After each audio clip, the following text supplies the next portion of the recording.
بالله من الشيطان الرجيم بسم الله الرحمن الرحيم وأذن في الناس بالحج يأتوك رجالا وعلى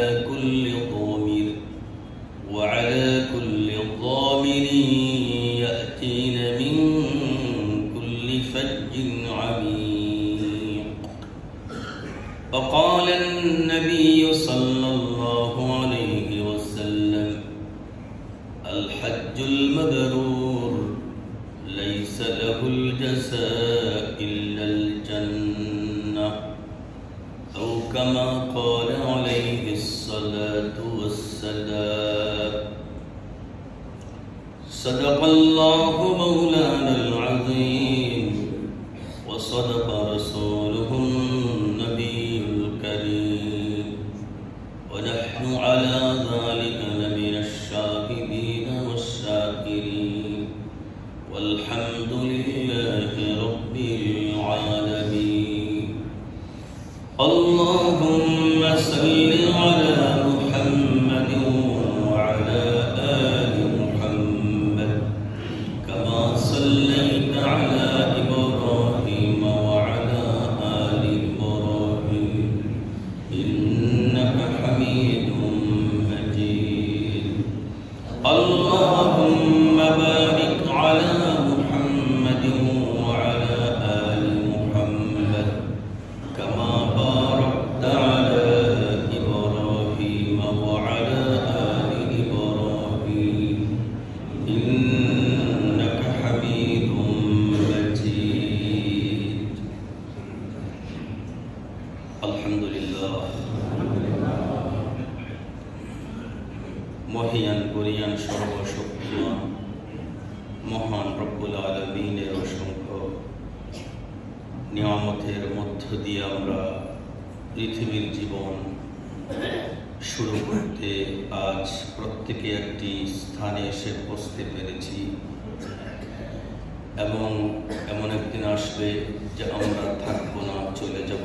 সেদিনও যেন আমরা সবচেয়ে বড় নিয়ামত লা ইলাহা ইল্লাল্লাহ মুহাম্মাদুর রাসূলুল্লাহ নামক নিয়ামত নিয়ে বিদায় নিতে পারি। আমরা সকলে বলি আমিন। এর মাঝে আমলগুলো করতে আজকে আমাদের সপ্তাহের সবচেয়ে সেরা দিন জুমার দিনে আমরা আল্লাহ পাকের কাছে হাজিরি দেওয়ার জন্য সবচেয়ে পছন্দের জায়গাতে আল্লাহ আমাদের পাঠালেন, তৌফিক দিলেন, আমরা আসতে পারলাম। এজন্য শুকর আদায় করি আলহামদুলিল্লাহ। তিলাওয়াত করলাম সূরাতুল হজ থেকে।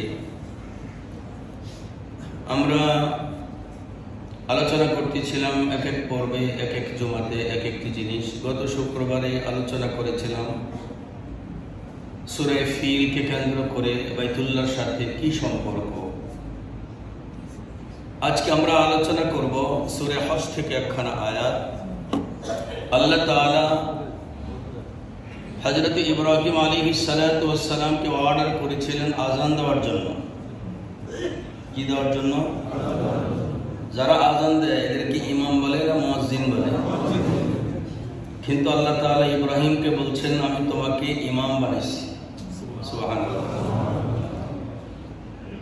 সবকিছুর আযান, নামাজ প্রত্যেক ওয়াক্তে যে আযান দেয় তাকে মুয়াজ্জিন বলে, কিন্তু যিনি হজের আযান দেন তাকে মুয়াজ্জিন বলে না।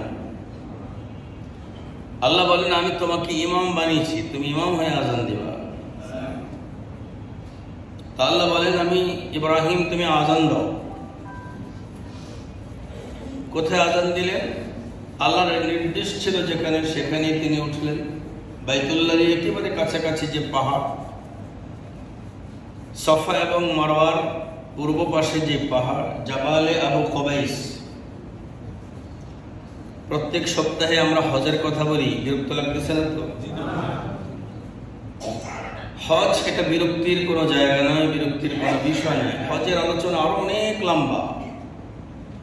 আল্লাহ পাক এই হজকে কেন্দ্র করে কোরআনে কারীমে অনেক আয়াত উপহার দিয়েছেন।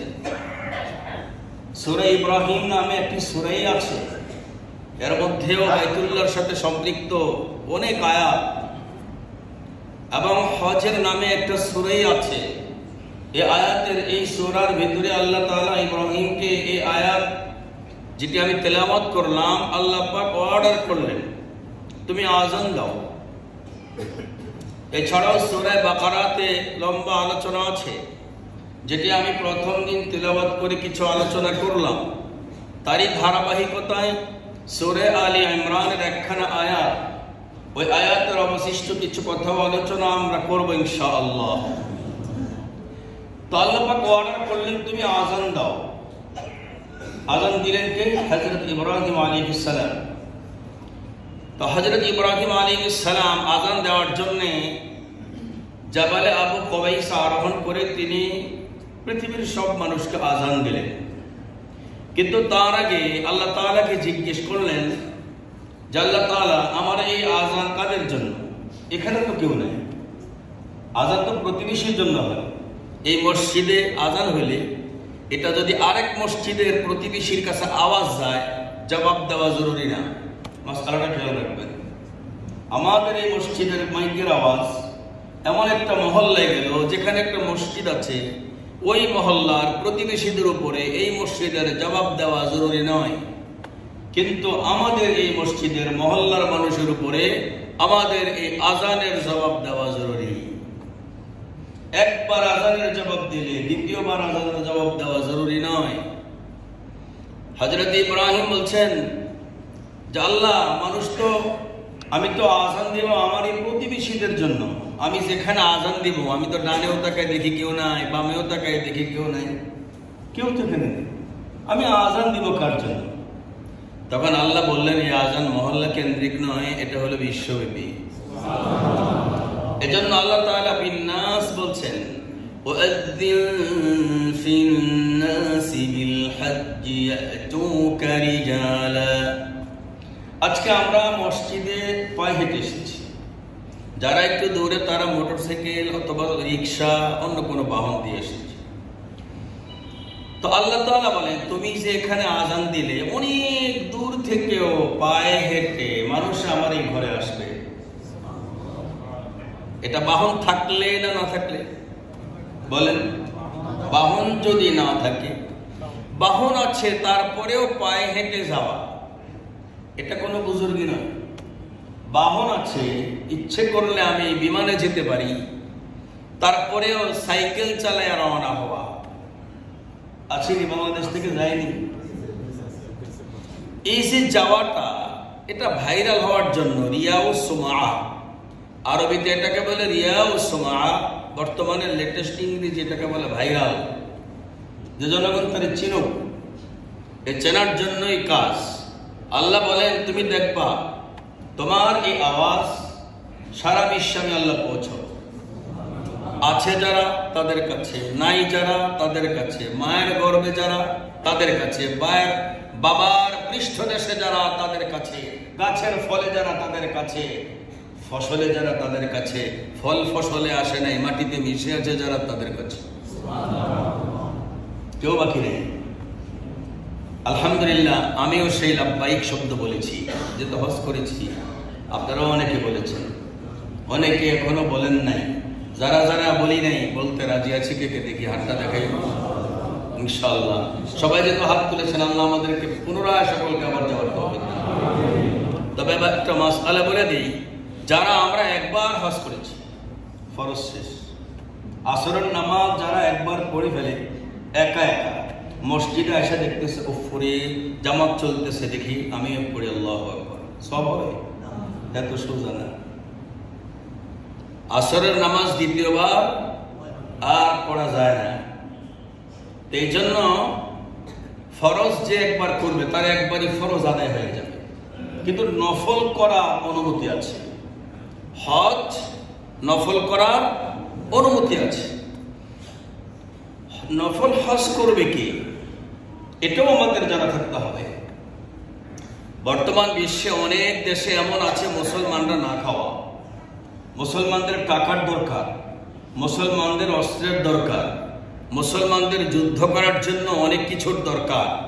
পৃথিবীর সব মানুষ যদি নফল হজ করে, মুসলমানের এই প্রয়োজন রাইখা হজ নফল হজে যায়, কোনো সওয়াব হবে না। কি করতে হবে? আগে প্রতিবেশী ভাইয়ের হাজত পূরণ করতে হবে।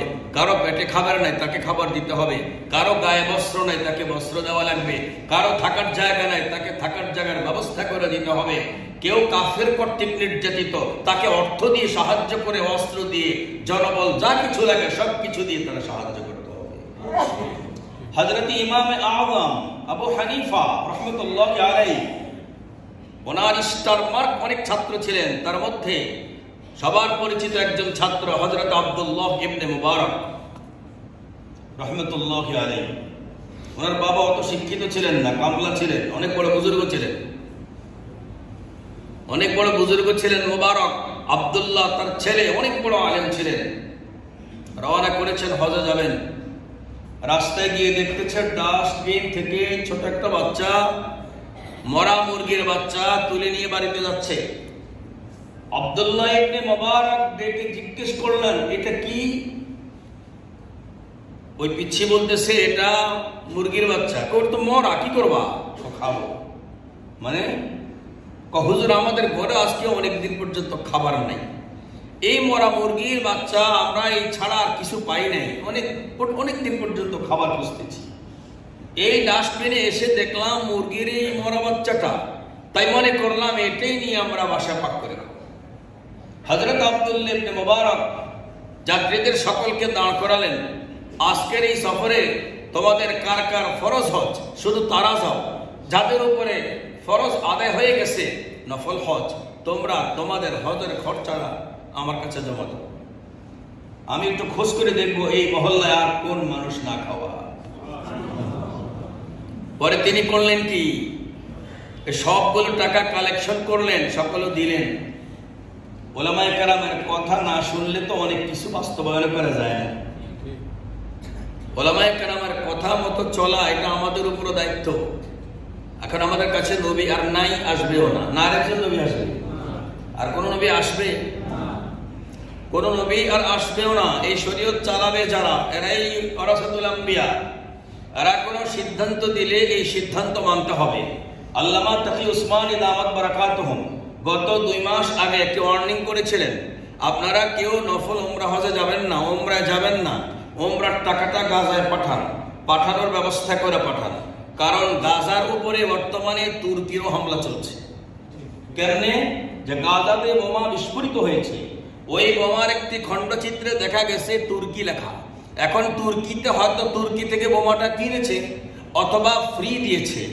যদি কিনে থাকে তুর্কি থেকে ইসরায়েলে এই বোমা, এটাও মুসলমানের বিরুদ্ধে। টাকার বিনিময়ে বিক্রি করলে তো অবশ্যই, ফ্রি দিলে তো অবশ্যই বিরুদ্ধে, টাকা নিয়ে বিক্রি করলেও বিরুদ্ধে। তার মানে কাফিরকে এই মুহূর্তে বোমা বিক্রি করেও সাহায্য করা যাবে না। ঠিক আরো আসতে পারে, এটাই আমাদের ঈমান। আজ মুসলমানের জন্য মুসলমানের দরদ নাই, তখনকার সময় মুসলমানের জন্য মুসলমানের দরদ ছিল। হজে আপনারা যাবেন, অত্যন্ত ভালো কথা, আল্লাহ শুকর আমিও গিয়েছি। হজে গিয়ে যা কিছু দেখি, হজের আগে আমাদের যে দিল থাকে হজের পরে এই দিল থাকে না। বাইতুল্লাহ যাওয়ার পরে আরো বেশি হৃদয় পাষাণ হৃদয়ের আমরা হয়ে যাই। এই জিনিসগুলো আমাদেরকে লক্ষ্য রাখতে হবে, কোরআনের আয়াতগুলো লক্ষ্য রাখতে হবে এবং সকলের জন্য সিদ্ধান্ত নিতে হবে, আল্লাহ পাক যখনই আমাকে আল্লাহ পাকের ঘরে নেয় এই আমলগুলো যেন আমার কোনো ত্রুটি না হয়।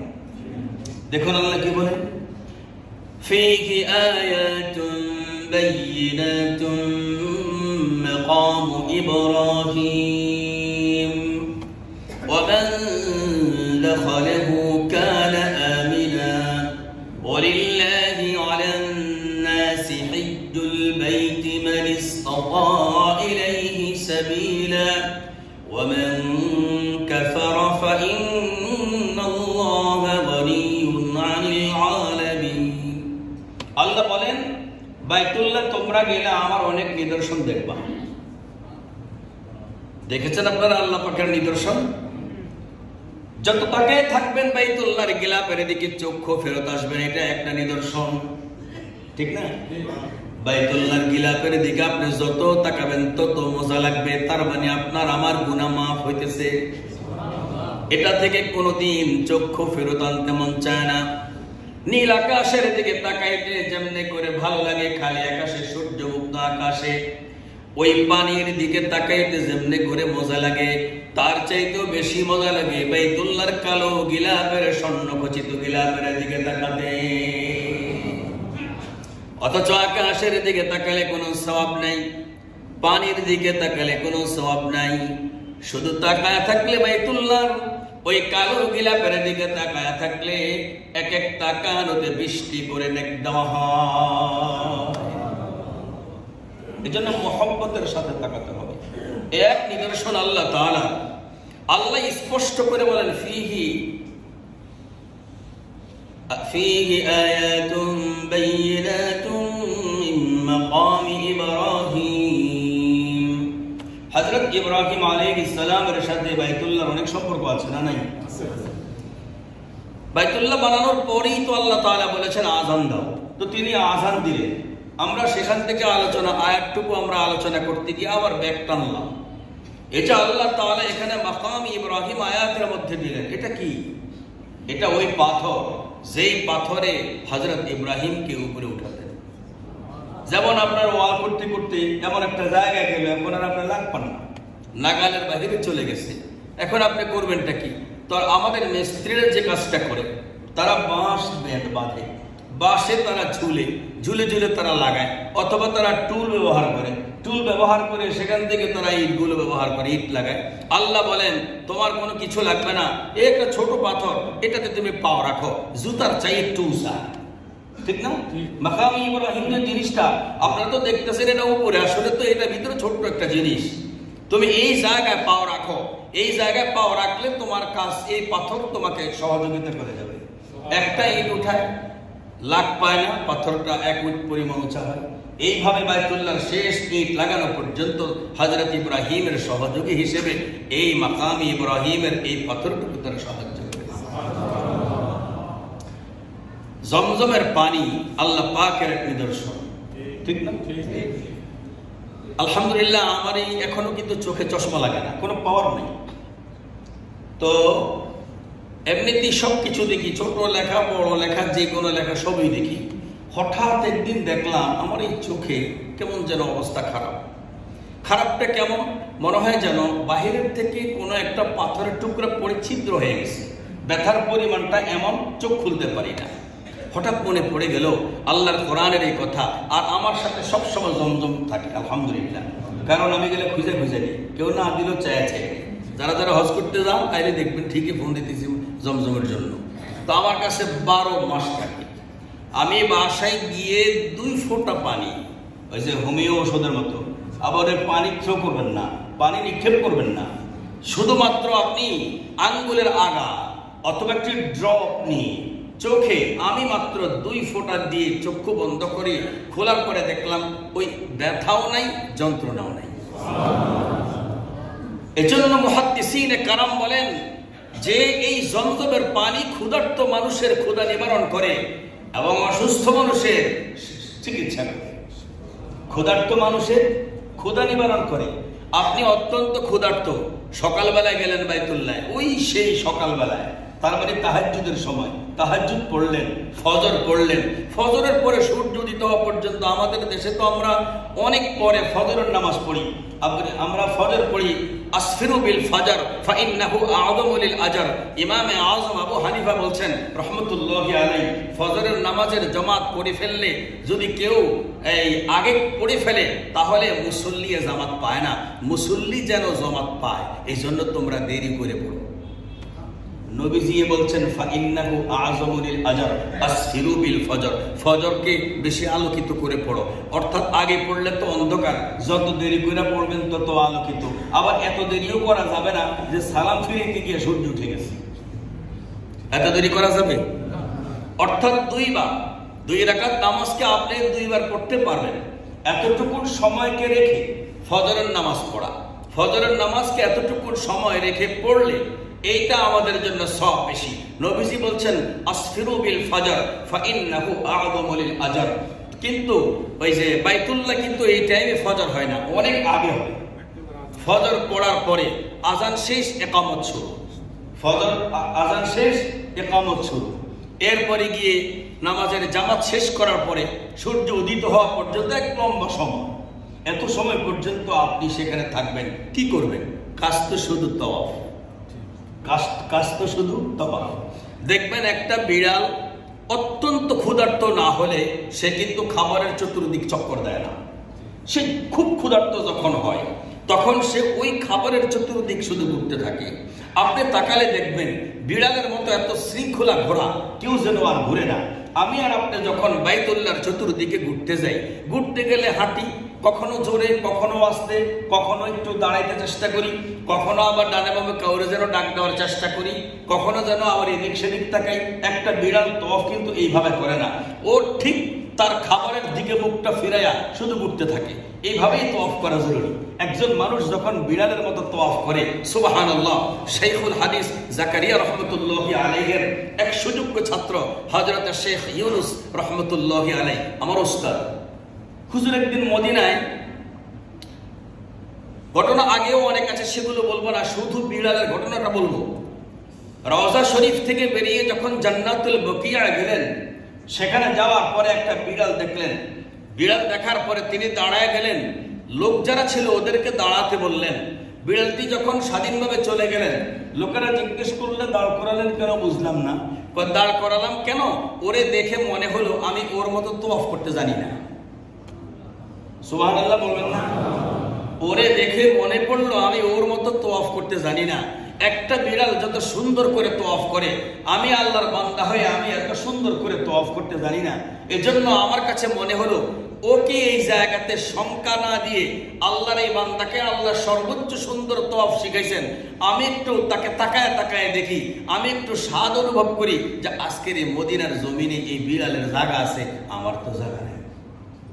সুবহানাল্লাহ বলবেন। এবং মোহব্বত নিয়ে মদিনা, মক্কা মদিনাকে আপনারা সফর করবেন, যখন যেটা দেখবেন প্রত্যেকটাকে একটা নিশানা বানাবেন। ওলামায়ে কেরাম এক একটা নিশানা বানাতেন। তো হযরতে আব্দুল্লাহ ইবনে মুবারক রাহমাতুল্লাহি আলাইহি কি করলেন? সবগুলো টাকা দিয়ে দিলেন। টাকা দিয়ে যখন তিনি বাইতুল্লাহতে, সব মানুষ গেল, কিন্তু তারা তো গেলেন না, তারও নফল ছিল হজটি, অন্যান্যদেরও হজ নফল ছিল। ওই বছর তিনি স্বপ্নে দেখেন এক ব্যক্তি তাকে আয়েশা বলে, ইবনে মুবারক, আল্লাহ তাআলা এই বছর সবার আগে তোমার হজকে কবুল করেছে। অথচ বাইতুল্লাহ যান নাই, সবার আগে তোমার হজকে কবুল করেছেন। কিছু কিছু মানুষ এসে বলতেছেন, হুজুর হঠাৎ করে আপনাকে মদিনায় দেখলাম, হারিয়ে ফেললাম। আবার কেউ কেউ বলে আপনাকে আরাফায় দেখলাম, একটা মাসআলা জিজ্ঞেস করার জন্য সামনে গেলাম, আপনি তাড়াহুড়া করে কোথায় চলে গেলেন, অথচ হজে যান নাই। দেখুন, আল্লাহ তাআলা কোনো একজন মানুষকে হজ করে অথচ সে যায় না, সে জানেও না, শুধুই মাত্র এই কারণে একটা নফল হজের চাইতে একটা ক্ষুধার্ত মানুষের দাম বেশি। এজন্য আমরা এই দিকটা লক্ষ্য রাখবো, আমাদের হাজতটা কোথায়। নফল হজে যাব না, নিষেধ করি না, যাব, কিন্তু আমি দেখবো আমার বাড়িতে কোন মানুষটা না খায় আছে, কোন মানুষটা অভাবে আছে, আমার প্রতিবেশী বাড়িতে কোন মানুষটা না খেয়ে আছে, কোন মানুষটা চিকিৎসা ভুগতেছে, এইভাবে আমি দেখব। দেখার পরে আমি যদি মনে করি না, হ্যাঁ আমি যেতে পারি, এমন কেউ নাই যে মানুষটা না খেয়ে মারা যাবে, চিকিৎসা ভুগতেছে, এমনটি যদি কেউ না থাকে আমি যাব, কিন্তু যদি থাকে আমি যাব না। আল্লাহ পাক আমাদেরকে এই বিষয়গুলো বোঝার তৌফিক দেন। হযরত ইব্রাহিম আলাইহিস সালাতু ওয়াস সালামকে আল্লাহ কি বলছেন? আযান দাও। তো তিনি আযান দিলেন। শুনছে কারা? সারা বিশ্বের মানুষ। আপনারা শুনেছেন, আমরা শুনেছি, আমরা জবাব দিয়েছি। তো আল্লাহ তাআলা কি বললেন? আল্লাহ বললেন যে মানুষ পায়ে হেঁটেও আসবে। মানুষ ইয়াতুকা রিজালান ওয়া আলা কুল্লি যাবিরিন ইয়াতিনা মিন কুল্লি ফাজ্জিন আমিক। আল্লাহ তাআলা বলেন তোমার এই ডাকে মানুষ পায়ে হেঁটেও আসবে। মানুষ পায়ে হেঁটে গিয়েছে, 3 বছর 4 বছর লাগায়া হজ করেছে, এমন প্রমাণও আছে। আবার আল্লাহ তাআলা বলেছেন মানুষ বাহনও করে আসবে। ওয়ালা কুল্লি যামির, মানুষের বাহন ক্লান্ত হয়ে যাবে, যেই বাহনও করে আসবে, যেই ওটে করে আসবে, যেই খচ্চরে করে আসবে, যে গাধার পিঠে সওয়ার হয়ে আসবে, যে ঘোড়ার পিঠে সওয়ার হয়ে আসবে, ক্লান্ত হয়ে যাবে। তার মানে অনেক দূর থেকে আসবে। আসছে কিনা বলেন? আজকে কত দূর থেকে আসে? সাহাবায়ে কেরাম জিজ্ঞেস করছেন, ইয়া রাসূলুল্লাহ, এই যে বাহনগুলোর নাম নিলেন, এগুলোর জন্য তো স্থলপথের প্রয়োজন, কিন্তু যদি কেউ জলপথ দ্বারা ব্যারিকেড থাকে, আমাদের থেকে যদি মাঝখানে নদী সাগর থাকে, ওরা কিভাবে আসবে? নবীজি রাগ করে বলতেছে, ওরা তো উড়ে উড়ে আসবে। সুবহানাল্লাহ। আরে উড়ে উড়ে আসবে কেমনে? এটা তো তখনকার মানুষ বুঝে নেই, উড়ান দেওয়া কি সম্ভব? কিন্তু দেখেন, এই কথাটার উপরে গবেষণা চালায়া আজকে বিজ্ঞানী আমাদেরকে বিমান উপহার দিয়েছে। এদিবলের কোপারে যদিও ইমান হয় নাই, কিন্তু তার এই উপকারিতা আমরা ভোগ করছি। আমরা এখন মক্কা মদিনা যাচ্ছি, আলহামদুলিল্লাহ। ওয়ালা কুল্লি দামিরিন ইয়াতিনা মিন কুল্লি ফাজ্জিন আমিক।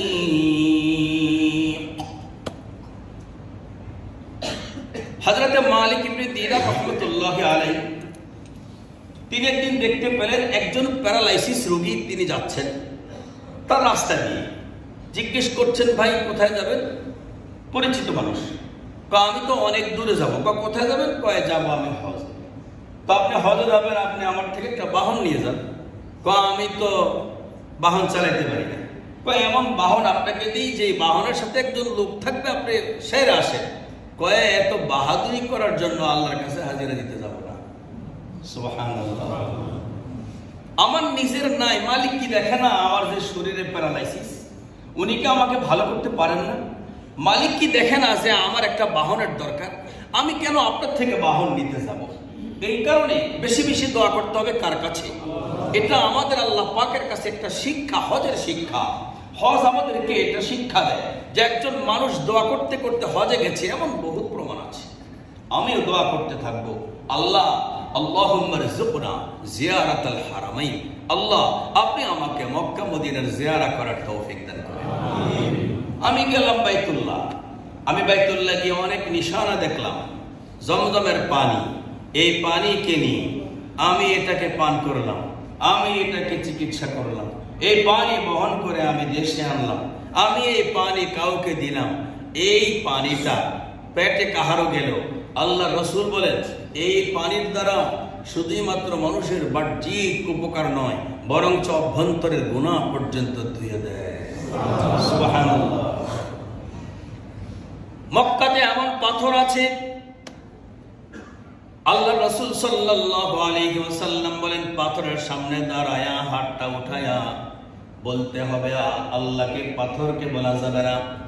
আল্লাহ তাআলাকে ডাক দিয়ে বলবেন, আল্লাহ পাক, আমার সবগুলো গুনাহ আমি পাথর দ্বারা চষে নিতে চাই। তো আল্লাহ পাথরকে অর্ডার দেন যে আমার এই গুনাহগার বান্দার সবগুলো গুনাহ তুই চুষে নিয়ে আয়। তো সবগুলো গুনাহ চুষে নিয়ে আয়। কি আপনাদের বিশ্বাস হয়? আরেকটা কথা মনে রাখতে হবে যে আমাদের এই হজ আমাদেরকে এই শিক্ষাটা দেয় যে আসলে একজন মানুষ সে তার বিবেকে আর বিজ্ঞানকে অনুসরণ করতে পারবে না, বরঞ্চ সে অনুসরণ করতে হবে আল্লাহর অর্ডার মানতে হবে, আল্লাহর রাসূলকে অনুসরণ করতে হবে, ইসলামকে মেনে তাকে চলতে হবে, বিজ্ঞানকে মেনে নয়। ঠিক তো? এটা আমাদের হজের একটা শিক্ষা। হজের এই শিক্ষাটার মধ্যে আপনি দেখেন, আরাফার ময়দানে আপনি যখন যাবেন তখন আপনি দেখবেন জোহরের নামাজের পর পর সাথে সাথে আসরের নামাজ। এখন যদি আপনি গবেষণা করেন, সারা জীবন দেশে ছিলাম, আজানের আগে তো নামাজ পড়লাম না। যেমন জোহরের নামাজ পড়লাম কখন? যখন আজান হলো। আসরের নামাজ পড়লাম কখন? যখন আজান হলো। কিন্তু কখনো কি এমন হলো যে আমরা আসরের নামাজ, মাগরিবের নামাজ, ইশারের নামাজ এগুলো এক ওয়াক্তে পড়ে আগেই পড়ে দিলাম? হবে? ইন্নাস সালাতা কানাত আলাল মুমিনিনা কিতাবাম মাওকুতা। নামাজ ফরজ, ওয়াক্তে পড়া ফরজ। বলেন, নামাজ ফরজ, ওয়াক্তের ভিতরে পড়া ফরজ। এটাই তো মাসআলা। কিন্তু আপনি আরাফার ময়দানে যখন যাবেন তখন আপনি দেখবেন ইমাম সাহেব জোহরের নামাজ পড়ালো প্রথম, তারপরে সাথে সাথে আসরের নামাজ। এখন আপনি যদি চিন্তা করেন আমার জ্ঞানে তো এটা নেই, আমি কেন এটা করতে যাব? ওই সময় আল্লাহ তাআলা আপনাকে ডেকে বলবে, ওয়ালা তাত্তাবিউ খুতুওয়াতিশ শাইতান। সাবধান, তোমার এই জায়গায় তোমার জ্ঞান তোমাকে কোনো কিছু শিখাতে চাইলে এটা তোমার জ্ঞান নয়, এটা শয়তান। কারণ পৃথিবীর প্রথম জ্ঞানের দ্বারা ধ্বংস হয়েছে শয়তান। শয়তান প্রথম জ্ঞান দ্বারা ধ্বংস হয়েছে। এর আগে পৃথিবীতে জ্ঞান দ্বারা কেউ ধ্বংস হয়নি। আদম আলাইহিস সালাতু ওয়াস সালামকে সিজদা করতে যখন বললেন, আল্লাহ যখন বললেন সিজদা করো, ও কি বলেছে? ও বলতেছে এটা তো জ্ঞানের কথা না, এটা তো জ্ঞানের কথা না। আমাকে আপনি বানালেন আগুন দ্বারা, আদমকে বানালেন মাটি দ্বারা। মাটি আমার কাছে নিচে আসতে পারে, আগুন কি করে মাটির সামনে ঝুঁকতে পারে? আগুনের গতি উপরের দিকে, মাটির গতি নিচের দিকে। এই জ্ঞানে তো এটা খাটে না। তো এই শিক্ষাগুলো আমাদেরকে নিতে হবে আল্লাহ পাকের এই আয়াত দ্বারা। আল্লাহ বলেন, যখন দেখবা তোমার এই বিজ্ঞানে চালায়, বুঝতে হবে তুমি ইসলাম পুরোতে নেই। সূরা বাকারার দিকে তাকান। ইয়া আইয়ুহাল্লাযীনা আমানু উদখুলু ফিস-সিলমি কাফা, হে মুমিন তুমি প্রবেশ করো ইসলামে কাফা, এক পাও বাহিরে এক পাও ভিতরে, এভাবে নয়। দুই পাও তুমি ঘরে ঢুকাও। এক মানুষ আপনার ঘরে গিয়ে ভিতরে এক পাও দিল, বাহিরে এক পাও দিল, এটা কি ঘরে প্রবেশ করা হলো? হবে না। আপনি তাকে 3 বার বলবেন, ভিতরে আসেন, ভিতরে আসেন, ভিতরে আসেন। যদি আসে ভালো, যদি না আসে, আসতে না চাইলে বের হন। আল্লাহ তাই বলেন, আসতে চাইলে পুরোটা ভিতরে ঢুকাও, না আসলে বের হও। সাথে সাথে আল্লাহ বলেন, ওয়ালা তাত্তাবিউ খুতুওয়াতিশ শাইতান, তোমাকে যেন শয়তানের পদাঙ্ক অনুসরণ তুমি না করো। তুমি পদাঙ্ক অনুসরণ করিও না, শয়তানের পদাঙ্ক অনুসরণ করিও না। শয়তানের পদাঙ্ক কিভাবে? যেখানে জ্ঞানে আমাকে চালায়, ইসলাম আমাকে চালাবে, ধর্ম আমাকে চালাবে, এটাই ঠিক। মুজদালিফায় যাবেন, আপনি দেখবেন মাগরিবের নামাজের সময় গড়াচ্ছে, আপনি পড়ছেন না। আপনাকে কি বলে? আপনার জ্ঞান। অথচ দেখেন এখানে এটা ধর্মের জ্ঞান। সারা জীবন আপনি পড়লেন, মাগরিবের নামাজকে ঈশার নামাজের আযান পর্যন্ত পড়লেন, তাই তো? মাগরিব পড়লেন আপনি ঈশার নামাজের আযানের আগ পর্যন্ত। আর আপনি মুজদালিফায় গেলেন, সেখানে গিয়ে আপনি মাগরিবের নামাজ রক্ত পড়াচ্ছে, মসজিদ ডানে বামে, আপনি হাঁটতেই শুরু করলেন, নামাজ আপনি পড়লেন না। কিন্তু আপনাকে এখানে ধর্মের জ্ঞানেরও আপনি অনুসরণ করতে পারবেন না। এখানে ফলো করতে আল্লাহর নির্দেশের ফলো করতে হবে। আল্লাহ তাআলা এখানে বলে দিয়েছেন, তুমি এখানে আর নামাজ পড়বে না, মুজদালিফায় যাবে, ঈশার নামাজের আযান হবে, ওয়াক্ত হবে, সেখানে আগে মাগরিব পড়বে, তারপরে ঈশা পড়বে। এমনটাই তো বিধান। তাহলে এই জায়গাতে হজ আমাদেরকে কি শিক্ষা দেয়? হজ আমাদেরকে শিক্ষা দেয় যে যখন ধর্ম আমার সামনে আসবে, আল্লাহর অর্ডার যখন আমার সামনে আসবে, আমি আল্লাহ পাকের অর্ডারটা কি সবার চাইতে বড় মনে করব।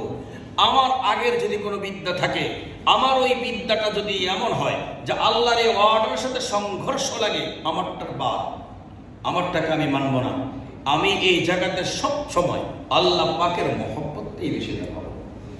আমাদের হাজী সাহেবরা অনেক রকমের অনেক কিছু বুঝি সেখানে গেলে, আরে হুজুর কি বলেন, টাকা তো আমার হয়েছে, বুদ্ধি না থাকলে কি হয়েছে? টাকা তো আমার হয়েছে, আল্লাহ যারে বুদ্ধি দেন টাকা চালানোর মতো তারই তো টাকা। এটা অনেকের এই নলেজটা আছে, এটা অনেকেই মনে করে। এই নলেজ আপনার ভুল নলেজ। টাকা বুদ্ধিওয়ালার হয় না, টাকা হইতে বুদ্ধি লাগে না। টাকা হইতে বুদ্ধি লাগে? টাকা হইতে বুদ্ধি লাগে না। আপনি দেখবেন অনেক মানুষ এমন আছে, কখনো এই সরেও সরে কখন লিখতে জানে না, ওর টাকা পয়সার অভাব নেই। বহু মানুষ এমন আছে, অনেক মেধাবী, অনেক শিক্ষিত, এখনো তার নিজের একখান বাড়ি নেই। এমন আছে না? নেই? এজন্য আমি সবসময় চিন্তা করব, আমার মাথা দিয়ে আমি ধর্মকে চালাবো না। হজে গেলে আমাকে যে কাজগুলো করতে হবে আমি নিজে বলে যাব, কাউকে বানানোর জন্য চেষ্টা করব না। আমি যখন রওনা করলাম, আমি কি ফিনে রওনা করলাম, আমি যে লাব্বাইক বললাম, আমার এই লাব্বাইক বলার পিছনে আমাকে দেখতে হবে এই জায়গার কতগুলো ইতিহাস আছে। সফা এবং মারওয়াতে সাই চলে কিনা বলেন? এখানে যদি আপনার বিজ্ঞান আপনাকে বলে যে তখন তো হাজারে দৌড়াচ্ছিল অন্য কারণে, সে কারণ তো এখন আমার কাছে নাই। হাজার একজন মহিলা, তার একটা পুত্র সন্তান ছিল, পুত্র সন্তানের পিপাসা লাগছিল, পিপাসার জন্য সে কাতর হয়ে আছে। আমারও পিপাসার কারণে স্তনে দুধ আসছিল না, হাজারের দুধ আসছিল না, এই কারণে হাজারা দৌড়িয়েছে সন্তানের জন্য। আমি এখন দৌড়াবো কেন? আমি তো এখানে সন্তান নিয়ে আসি নাই, দুধের কোনো বাচ্চা তো আমি এখানে নিয়ে আসি নাই, আমি কোন দুঃখে এখানে দৌড়াবো? এই বিজ্ঞানগুলো কি এখানে চলবে? কোন বিজ্ঞান এখানে চলবে? কোন বিজ্ঞান এখানে চলবে না। সে তো আমাকে দৌড়াতে হবে, এটা আল্লাহর নির্দেশ, আমাকে দৌড়াতে হবে। আর আপনি যখনই দৌড়াবেন আপনি মনে করবেন আমি হাজারা দৌড়াচ্ছি, আমি হাজারা, আমি পুরুষ, এত কথা বলার দরকার নাই। তখন নিজের ভেতরে এমন একটা অবস্থার সৃষ্টি হবে, হাজারা কথা কল্পনা করে যখন আমি দৌড়াবো, এটাকে সোফিয়ে কেরামের পরিভাষায় তাসব্বুরের শেখ বলা হয়। অর্থাৎ যেই কাজ যে যত সুন্দর করে করতে জানে, ওই কাজ করার সময় ওই সুন্দর মানুষটাকে কল্পনা করা যে অমুক এই কাজটি ভাবে করেছে। এজন্য তো সাহাবায়ে কেরামকে আল্লাহর রাসূল বলেছেন যে তোমরা ফলো করো আমাকে নামাজের ব্যাপারে, সল্লু কামা রাআইতুমুনি উসাল্লি। যখন তোমরা নামাজ পড়তে যাবে আমাকে ফলো করবে। আমাকে ফলো করলে আমার রুকু কেমন তোমার সামনে থাকলে তুমি সেরকম রুকু করতে পারবে। আমার সেজদা কেমন সেটা তোমার সামনে থাকলে তোমারটা তেমন হবে। আমার কেরাত কেমন তুমি যখন আমাকে কল্পনা করবে তোমার কেরাতও তেমন হবে। কিন্তু তুমি আমাকে কল্পনা যদি না করো আমার মতো করতে পারবে না। আরেকটা হাদিস আপনাকে বলি, আমরা যত বর্তমানে ওলামায়ে কেরামদের অনেক নির্দেশনা আমরা শুনি যে আমাদের এই মাসআলা এমন, এই মাসআলা এমন, এই মাসআলা এমন, কিন্তু রাসূল সাল্লাল্লাহু আলাইহি ওয়াসাল্লাম হজের ব্যাপারে একটা হাদিস বলে গিয়েছেন, অন্য সব মাসআলার জন্য যদি ফিকহা প্রয়োজন হবে, নতুন মাসআলার সৃষ্টি হবে, হজের যে ব্যাপারটা খুযু আন্নি মানাসিকাকুম, আমি যেইভাবে বিধান বলে দিই কিয়ামত পর্যন্ত এটা লড়বে না। এটা কিয়ামত পর্যন্ত নতুন কোনো বিধানের রূপ নেবে না। এজন্য দেখেন সেই জায়গাতে কোন জিনিসটা আমার কাছে এসেছে, আল্লাহ তাআলা যে জিনিসটা দান করলেন, ইব্রাহিম আলাইহিস সালাতু ওয়াস সালামের ডাক দিলেন আদ্দিন ফিন্নাস। ইব্রাহিম সকলকে ডাক দিলেন, সকলকে আযান দিলেন। আমরা কিন্তু বলি নাই ইয়েস ইব্রাহিম, জি স্যার ইব্রাহিম, জি হুজুর ইব্রাহিম। আমরা বলেছি জি আল্লাহ। আমরা কি বলেছি? ডাক দিল কে? ইব্রাহিম। আমরা কি বললাম? জি আল্লাহ, ইয়েস আল্লাহ, আল্লাহ হাজির। স্কুলে বলেন না হাজির, লাব্বাইক, ইয়েস, এই যে শব্দগুলো বলেন এগুলো তো নাম ডাকার, হাজিরা খাতার নাম ডাকা বলেন। ইব্রাহিম যখন আযান দিলেন, নাম ডাকার হাজিরা যখন করলেন, তখন আপনি জবাব দিলেন লাব্বাইক আল্লাহুম্মা লাব্বাইক। আপনি কিন্তু বলেন নাই লাব্বাইক ইয়া ইব্রাহিম লাব্বাইক, এটা কিন্তু আপনি বলেন নাই। আপনি কি বলেছেন? লাব্বাইক আল্লাহুম্মা লাব্বাইক। আপনি কি বলেছেন? লাব্বাইক লা শারীকা লাকা লাব্বাইক। আপনি কি বলেছেন?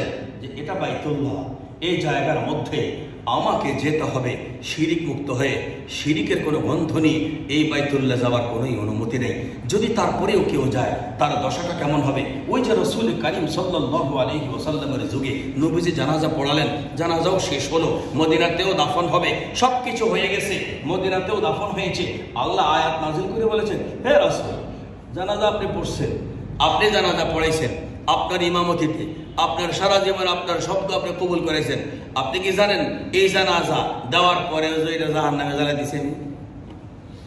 স্পষ্ট কোরআনের আয়াত, ওয়ালা তুসাল্লি আলা আহাদিম মিনহুম মাত, ওয়ালা তুসাল্লি আলা আহাদিম মিনহুম মাত আবাদা ওয়ালা তাকুম আলা কবরিহি। আল্লাহ নিষেধ করে দিয়েছেন ওদের কবরের পাশে তুমি দাঁড়ায়ও না। যে মানুষগুলোর ঈমান উপরে ভিতরে কুফর আছে না নাই? থাকবে না, থাকবে না, কিয়ামত পর্যন্ত আমরা এরকম মানুষ দেখব। আল্লাহ এটা কোরআনে এই কারণে আয়াত রেখে দিয়েছেন, এটা থেকে আমাদেরকে শিক্ষা নিতে হবে। সেই মানুষের জানাজাও নবী পড়ালেন, সেই মানুষের জন্য নবীর গায়ের জুব্বা নেওয়া হলো। জুব্বা মানে চাদর, আপনারা তো জুব্বা মানে আবার আমাদের এই জুব্বা মনে করেন। ওই নবীজির গায়ে যে চাদর ছিল, এই চাদর দিয়ে সেই লোকটার জানাজাও হলো। তার ছেলে ছিল সাহাবী, নবীজির দরবারে এসে বলছেন, ইয়া রাসূলুল্লাহ, বাবারে নিজ হাতে গোসল করাইলাম, নিজ হাতে আমি কাফনটা পরাবো, আমি সবকিছু নিজের হাতে করে রেডি করে আমি আপনাকে জানাজার জন্য অনুরোধ করছি ইয়া রাসূলুল্লাহ, আমার আব্বার জানাজার ইমামতে আপনি করবেন। তো নবীজি গেলেন, জানাজা পড়ালেন। জানাজা পড়ে তো আল্লাহ নিষেধ করলেন না, এটা তো আল্লাহ আগে বলতে পারতেন। কেন আগে বললেন না? আল্লাহ তো বলতে পারতেন রাসূল এক কদমও দিবেন না, না যাবেন না। এই লা তুসাল্লির এই জায়গা তো না বলতে পারতেন যে লা তাযহা ওয়ালা তাকরাবু ওয়ালা তাকরা, আপনি কাছেও যাবেন না, এটা তো আল্লাহ বলতে পারতেন। আল্লাহ আগে বলেন নাই। লোকটার জানাজা হোক আল্লাহ চাইছে, কারণ দুনিয়াটা আমাদের বেলায় এমন হবে, অনেক মানুষ আমল করবে, আমল হয়ে যাবে, আল্লাহ নেবেন না। ওই জাতীয় মানুষের চিত্র কোরআনে আল্লাহ দেখার জন্য নবীরে দ্বারা জানাজা করালেন। এবং নবীর গায়ের জুব্বা দ্বারা কাফন হলো, দাফন হলো, সব হলো। আল্লাহ এবার বলতেছেন কোনো কাজ হয় নাই। নাউজুবিল্লাহ বলে। আমরা আজকে মনে করি ওরে বাবা আমি যে কত বড় হাজির তুমি জানো, আমি কত টাকা খরচ করছি তুমি জানো। আরে আগে খোঁজ করে দেখেন না কত লক্ষ টাকা ঋণ আছেন মানুষের কাছে, কত মানুষের জায়গা আপনি ক্রোক করে বসে আছেন। একটু নিজকে প্রশ্ন করেন কত মানুষের টাকা হামলা করে নিয়েছেন, আপনার প্রভাবে কত মানুষ নড়াচড়া করে, আপনার কারণে কত মানুষ চুপ করে বসে আছে। আপনি মানুষের সম্পদ গিলে গিলে খান, আপনি কাহারও টাকা পয়সা দিচ্ছেন না। আপনি বাইতুল্লাহ যাবেন, যান, সেখানে গিয়ে আপনি তওয়াফ করবেন, সাই করবেন, করেন, হালক করবেন, করেন, সব আপনি করেন। সর্বশেষ যে রেজাল্টটা হবে সেই মদিনার নবীজির জানাজার পরের যে ঘটনা যা তা বাস্তব কি অবাস্তব। এজন্য মুহতারাম হুজ্জাজে কারাম, হুজ্জাজে কি হাজির বহুবচন, হাজি আল হাজ। অনেকে বলে হাজি এক বচন, আল হাজ বহু বচন। না না, হাজি হলো বাংলা, আল হাজ হলো আরবি। আর আল হাজ এটার বহু বচন হুজ্জাজ, হুজ্জাজে কারাম। আপনারা বাইতুল্লাহ যাবেন, 1 টাকা ঋণ রেখে গেলে আপনার এই হজ কোনো কাজে আসবে না। আপনি আগে দেখেন কোন কোন মানুষ আপনার কাছে টাকা পাওনা আছে, কোন কোন মানুষের জায়গা আপনার ভিতরে দখলে আছে, সবগুলো আপনি একটু খতিয়ে দেখেন। কোন কোন মানুষের অধিকার আপনি নষ্ট করছেন, সবগুলো একটু খতিয়ে দেখেন, সবগুলো আগে ফেরত দেন। নতুবা কিন্তু ঘটনা উঠে ঘটবে। ওই যে এক লোক গিয়ে বলছিল লাব্বাইক, তো গায়েবের থেকে আওয়াজ আসে লা লাব্বাইক। তুই লাব্বাইক করে লাভ হবে কি? তোর লাব্বাইক এখানে আসবে না। কি মনে করছেন? এই জন্য এই কাজগুলো আমাদের লাগবে। কথা বলেন, আমাদের লাগবে কিনা? আসুন আমরা আমাদের এই আলোচনার আজকে যে আয়াতটুকু আমরা শেষ করলাম, সূরা হজ্জের এই আয়াত থেকে আমরা কি বুঝলাম? ইব্রাহিম আলাইহিস সালাম আযান দিলেন মুয়াজ্জিন হয়ে না ইমাম হয়ে? এটা হলো 1 নম্বর পয়েন্ট। 2 নম্বরে তিনি যেখানে আযান দিলেন প্রতিবেশী ছিল না, কাকে আযান দিলেন? পৃথিবীর সব মানুষের কাছে তিনি আযান দিলেন। যারা ছিল জীবিত তাদের কাছে, যারা ছিল মায়ের পেটে তাদের কাছে, যারা ছিল বাবার পিঠে তাদের কাছে, যারা ছিল ফুল ফসলে তাদের কাছে, যারা ছিল মাটিতে মিশে তাদের কাছে। তার মানে তখন আমরাও বলেছি লাব্বাইক। কিন্তু লাব্বাইক বলে আমরা ইব্রাহিমের ডাকে সাড়া দিয়ে আল্লাহকে লাব্বাইক বলেছি। আমরা কিন্তু বলি নাই যে লাব্বাইক ইয়া ইব্রাহিম, আমরা বলেছি লাব্বাইক আল্লাহুম্মা লাব্বাইক, লাব্বাইক আল্লাহুম্মা লাব্বাইক। আমরা আল্লাহ পাকের কাছে সাড়া দিয়েছি লাব্বাইক লা শারীকা লাকা লাব্বাইক। আমরা বলেছি আল্লাহ আমি শিরিক করব না, আমি শিরিক করব না। এখন আমি শিরিক করতেছি কিনা আমি তো আমাকে প্রশ্ন করে দেখবো। বাইতুল্লাহ যাওয়ার আগে নিজের শিরিকি আছে কিনা পুরো আগে চেক দেব। এইভাবে নাপাকি নিয়ে উপর দিয়ে স্যান্ড মেরে কখনো গ্রান বের করা যায় না, দুর্গন্ধ কিন্তু ছড়ায়। পায়খানা করলাম, পানি খরচ করলাম না, উপরে শুধু এই সেন্ট লাগালাম, আতর লাগালাম। এই সেন্ট আতর বেশিক্ষণ থাকবে না, আমার দুর্গন্ধ কিন্তু ধোয়ার আগ পর্যন্ত যাবে না। কথা বলেন না কেন? এজন্য আমার ভেতরের নাপাকি আগে দূর করতে হবে। পৃথিবীতে সবচেয়ে বড় নাপাকি, পায়খানার থেকে জঘন্য নাপাকি হলো শিরক, কুফর, শিরক। এগুলো আগে বের করতে হবে। আল্লাহ পাক কুফর পছন্দ করেন না, শিরক পছন্দ করেন না। নবীর কাছে আমি যাব, আমার নবী মদিনায় শুয়ে আছে, মদিনার মাটি, নবী যেখানে শোয়া, এই মাটিও বলে কুফরি চলবে না। কারণ এই নবী কাফেরদের থেকে মার খেয়েছে, কুফরি সবকিছুকে নবী বিলীন করার জন্য দুনিয়াতে এসেছেন। শির মুশরিক থেকে মার খেয়েছেন, শিরকের সবকিছুকে দাফন করার জন্য এসেছেন। এই জন্য এগুলো সব ছাড়বো তো ইনশাআল্লাহ। লাব্বাইক লা শারীকা লাকা লাব্বাইক। ইন্নাল হামদা, সব প্রশংসা কার? প্রশংসা 2 প্রকার, একটা ফার্ম দেওয়ার জন্য। ও স্যার আপনি তো দারুণ। আসলে উদ্দেশ্য হচ্ছে দারুণ বলে তাকে এই মূল কোনো কিছু বলা নয়, বরং চলে এই মুহূর্তে তাকে দারুণ টারুণ করলে কিছু পাবো, অথবা তার কাছ থেকে আমি একটু ছুটতে পারবো, অথবা একটা কাগজের সিগনেচার নিতে পারবো। এটাকে হামদ বলে না, এটাকে বলে ফার্ম। একটা হলো হামদ আর একটা হলো ফার্ম। ফার্ম আল্লাহকে দেওয়া যায় না, আল্লাহটা হবে হাম। আল্লাহ পাকের এই হাম শুধু আল্লাহর জন্য। পৃথিবীর মানুষের জন্য হাম কোনোভাবে যদি হয় সেটা ফেরত চলে যায় আল্লাহর কাছে। পৃথিবীর মানুষকে ফার্ম দেওয়া যায়, আল্লাহকে ফার্ম দেওয়া যায় না। ইন্নাল হামদা ওয়ান নিয়ামাতা, এসব নিয়ামত কার? এগুলো পরিষ্কার করতে হবে। লাকা ওয়াল মুলক, মিল্ক আর মুলক। আমরা কি লাকা ওয়াল মিল্ক বলি না, লাকা ওয়াল মুলক বলি? রাজত্ব কার? এটা সব মানুষও বলতে হবে, রাজত্ব কার? এটা সব মানুষ বলতে হবে। বিশেষ করে রাজনীতি করলে রাজত্ব আল্লাহর বলা মুখ দিয়ে আসতে চায় না। রাজনীতি করলে রাজত্ব আল্লাহ, এটা একটু থাক না, সব ওয়াজ করা লাগে। লাকাওয়াল মুলক একটু বাদ দিলে হজ হবে? বলেন হজ হবে? হজের মূল কাজই একটা। আজকে আমরা দেখতে পাই হাজি সাহেবরা সব কাপড় ফিটফাট, টাকা পয়সাও আঁকে, এবং বিমানও সৌদি এয়ারলাইন্স, ভালো ভালো বিমান, কিন্তু যদি বলি দেখি ভাই তালবিয়াটা পড়েন, পড়তে পারে না। এজন্য তালবিয়া ঠিক করে নিতে হবে, উচ্চারণ তালবিয়ার ঠিক হবে, তালবিয়ার মর্ম ঠিক হবে, হজ্জ মাবরুর হবে। আম্মা জান আয়েশা বলছেন, ইয়া রাসূলুল্লাহ, হজ্জ মাবরুর কি? রাসূলুল্লাহ বলেছেন তালবিয়ার দুই উদ্দেশ্য, ভিতর এবং বাহির। তালবিয়ার বাহির, তালবিয়ার ভিতর, এই দুইটা যার কাছে পরিষ্কার সে হজ্জ মাবরুর। আর যে ব্যক্তির কাছে হজ্জ মাবরুর হবে না, সেই ব্যক্তির এই হজ তারা, ওই যে আব্দুল্লাহ ইবনে উবাই ইবনে সুলুল আও ক্বালা সালুল, ওই ব্যক্তির জানাজার পরেও নবীরে বলেছেন লা তুসাল্লি আলা আহাদিম মিনকুম মাতা আবাদা ওয়ালা তাকুম আলা কবরি। আমল হলো, কোনো কাজ হলো না। জানাজা নবী পড়ালেন, কিন্তু জান্নাতের কোথায়? জাহান্নাম নির্ধারিত। আল্লাহ পাক তৌফিক দান করেন। আমাদের কাছে হজের আর দুটো পর্ব বাকি আছে। একটা পর্ব হলো কি দোয়াটা করেছেন ইব্রাহিম, এই দোয়াটাকে নিয়ে আমরা সূরা ইব্রাহিমে আলোচনা করব। আর একটা পর্ব আসবে আমাদের কাছে হজের সবচেয়ে বড়, এই তালবিয়ার পরে, এই আমাদের এই তালবিয়ার মর্মের পরে যে জিনিসটা, সেটা হলো আমি ইব্রাহিমের মহব্বত আমার দিলে আনতে ইব্রাহিমের কি কাজটা হজের সাথে সম্পৃক্ত, সেটা হলো আমার কোরবানি। এই কোরবানির আলোচনা দ্বারাই আমাদের হজের আলোচনা শেষ হবে ইনশাআল্লাহ। আমি আপনাদের কাছে দোয়া চাচ্ছি, বুধবার, আজ থেকে 3 দিন আগে, শুক্র, বৃহস্পতিবার, বুধবার, মঙ্গলবার সকালবেলা ফজরের নামাজ পড়ে আমার আম্মা, ওনার অভ্যাসে ছিল সকালে ঘুমাতেন, আমি নিষেধ করতাম। আল্লাহ রাসূল সাল্লাল্লাহু আলাইহি ওয়াসাল্লাম বলছেন সকালে ঘুমায়ও না, আল্লাহ পাক সকালে জাগ্রত মানুষের জন্য বরকত দিয়ে থাকেন। আমি সবসময় বলতাম আম্মা সকালে ঘুমান, এটা আমার কাছে ভালো লাগে না, আমি তো কোনো সময় ঘুমাই না। এই যে আপনাদের সাথে রমজানের 1 মাস থেকে দেখছেন কোনোদিন রমজানের সকালে ঘুমাইতে? আমি ফজরের নামাজ পড়ে এখানেই বসে থাকি, এখানেই তেলাওয়াত করি, সূর্য উদিত হওয়ার পর আমি এখান থেকে যাই। কখনো সকালে ঘুমানো আমার কাছে ভালো লাগে না। নবীজি কখনো সকালে ঘুমাতেন না, আমার আম্মা সকালে ঘুমাইছেন। একটা সুন্নতের আমল আমার আম্মার ছিল না। ঘুম থেকে জাগার পরে ওনার মুখে ভাষা নাই, উনি কথা বলেন কেউ বুঝে না। এরপরে চাঁদপুর মেডিকেলে নেওয়ার পরে বলছে ব্রেন স্ট্রোক করছে।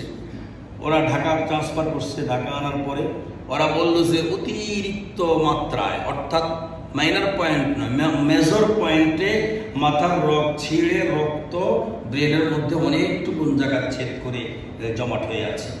এজন্য আমি আপনাদের কাছে দোয়া চাই, হুজ্জাজ কেরামদের কাছে দোয়া চাই।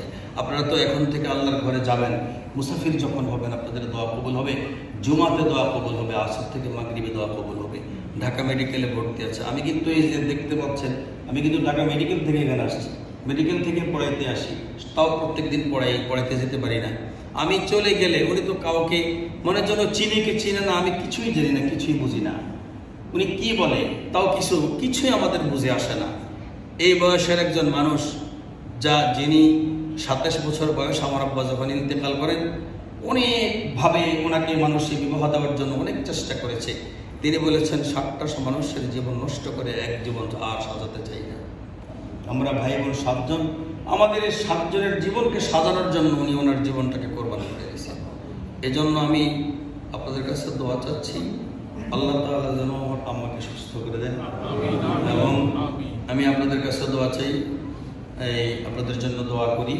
আর বিশেষ করে আমার এই কথাগুলো যেটা হজের বিষয়, আসলে আমি হজের সফরে যা দেখেছি, সত্যিকার অর্থে খুব কম মানুষের এই হজ হয়। এই জন্য আমি এগুলো দীর্ঘ সময় ধরে আলোচনা করি। এত হয়তো আপনাদের কাছে ভালো লাগে না, ভালো না লাগলেও কিছু করার নেই। হজ একজন মানুষকে কেমন বানায়? শিশুর মতো বানায়। সর্বশেষ আমার একটা আবেদন হলো, সেটা হলো যে আজকে আপনারা যারা হজে যাবেন, হজ কবুল হোক চান তো? যারা আগে হজ করেছেন তাদেরটাও কবুল হোক, এটাও তো চান। এই জন্য আপনারা এইভাবে আপনাদের যে একটি দোয়া কবুল হয়ে গেছে মসজিদে, এটি তো আপনারা জানেন না। হযরত আশরাফ আলী থানভী রহমতুল্লাহ আলাইহি তিনি রেল লাইন হওয়ার জন্য দোয়া করছেন, আল্লাহ আমাদের এখানে একটা রেল লাইনের দরকার। তো এই রেললাইনের জন্য দোয়া করতে করতে করতে করতে হঠাৎ করে 27 বছর পরে রেললাইন হয়েছে। তো উনি বলতেছেন আলহামদুলিল্লাহ আমার দোয়া কবুল হয়ে গেছে, আলহামদুলিল্লাহ আমার দোয়া কবুল হয়ে গেছে। তো হুজুর আপনার দোয়া কবুল হয়েছে ক বছর পরে? 27 বছর পরে। 27 বছর পরে দোয়া কবুল হতে পারে না? বলেন। নবীজি স্বপ্নে দেখছেন যে এই ভবিষ্যৎবাণী হযরত হুসাইনের শাহাদাতের কথা, নবীজির আহলে বাইত থেকে কারো রক্ত চুষছে কুকুর। নবীজি বলছেন এটা আমার ফ্যামিলি থেকে কাউকে হত্যা করা হবে, আমার নাতি হুসাইনকে হত্যা করা হবে। এটা নবী জানতেন, নাম নিয়ে বলেন নাই। এই ঘটনা ঘটছেন স্বপ্নের পরে 50 বছর পরে। আর আমাদের অবস্থা কি? আজকে যদি দোয়া করি, দোয়ার মধ্যে তাকায় দেখি কই আয় না, না এটা হবে না। আমি এই 6 বছর, আমার 5 বছর না, আমার এই 5 বছর পুরো হয়ে 6 বছর রানিং সম্ভবত। এই কয় বছরের মধ্যে আপনাদের সবচেয়ে বেশি দোয়া ছিল আমাদের বিল্ডিং উপরে ওঠা। আমি কিন্তু টেনশন করতাম, এটা দোয়া কবুল হওয়ার পরে এটা উঠতে যে কত পরীক্ষা দেওয়া লাগবে আপনাদের। এই কারেন্টের তারের পরীক্ষা দেওয়া, তারপরে মানুষের অর্থনীতির পরীক্ষা, অনেক পরীক্ষা। এখন আপনাদের দোয়া কবুল হয়েছে, আপনারা কি খুশি কিনা? যদি আপনারা খুশি হন, আপনাদের দোয়া খুশিতে আপনারা শেষ করতে হবে। এখনো অনেক জানালার ঠাই বাকি আছে। এজন্য আপনারা অনুগ্রহ করে আপনাদের দোয়াটা আল্লাহ তাআলা কবুল করছেন, এতে খুশি হয়ে এমন এই পর্যায়ে আপনারা দান করে যাবেন যেন আমাদের জানালাগুলোর সম্পূর্ণ টাকা পয়সা কমপ্লিট হয়ে যায়। আল্লাহ পাক তৌফিক দান করুন। সুন্নাত মুআক্কাদা।